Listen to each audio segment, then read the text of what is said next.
dunia sedang dilanda pandemi akibat adanya kemunculan virus baru yaitu SARS coronavirus atau yang biasa disebut dengan COVID-19.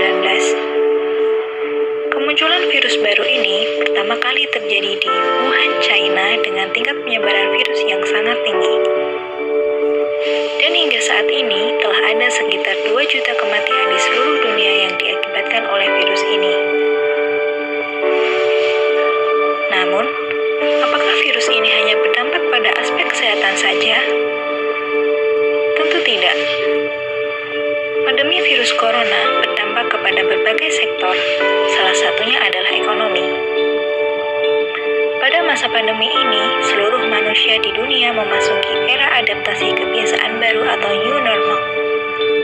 Kegiatan-kegiatan yang sifatnya berkumpul dilarang untuk diselenggarakan dan digantikan secara online. Aturan PSBB atau pembatasan sosial berskala besar mulai diterapkan di beberapa daerah.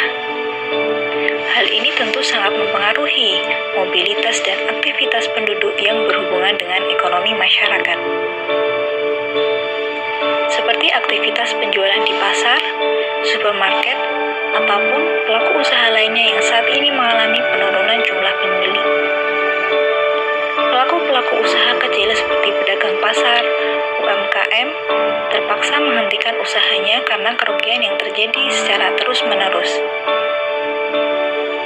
Tak hanya itu, sektor pariwisata pun juga berhenti beroperasi karena tidak adanya pengunjung. Hal itu pun kemudian juga berpengaruh terhadap perekonomian nasional.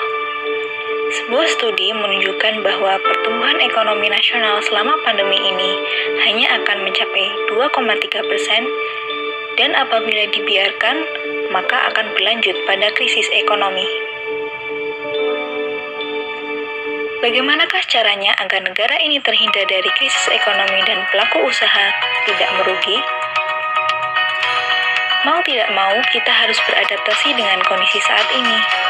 Para pelaku usaha harus kreatif dalam menciptakan produk-produk mereka, dengan mengedepankan ide dan inovasi, serta menyesuaikan wadah atau media yang digunakan. Saat ini, para pelaku usaha kecil digalakkan untuk mulai menjual dan menguatkan branding produk mereka dengan melakukan promosi secara online melalui platform dan e-commerce seperti Tokopedia, Shopee, Lazada, serta kemudian dikemas dengan desain yang menarik. Hal ini sejalan dengan berkurangnya aktivitas jual beli secara offline dan beralih secara online. Kreativitas penjualan juga terjadi kepada para pelaku usaha di bidang pertanian. Mereka mulai menciptakan produk berupa starter kit menanam yang menyediakan media untuk melakukan kegiatan bercocok tanam di rumah agar masyarakat tetap produktif. Inovasi-inovasi di sektor makanan pun juga berkembang. Para pemilik usaha restoran mulai menerapkan sistem antar makanan seperti take away atau drive-thru, serta GoFood agar tidak memunculkan kerumunan, serta dengan melakukan penguatan branding produk mereka melalui media sosial.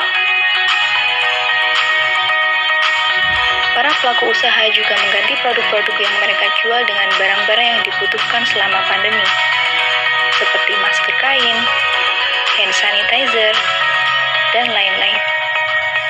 Usaha tersebut lama-lama berkembang menjadi usaha kreatif karena memunculkan ide-ide dan kreativitas baru seperti adanya masker batik dan handmade konektor kain.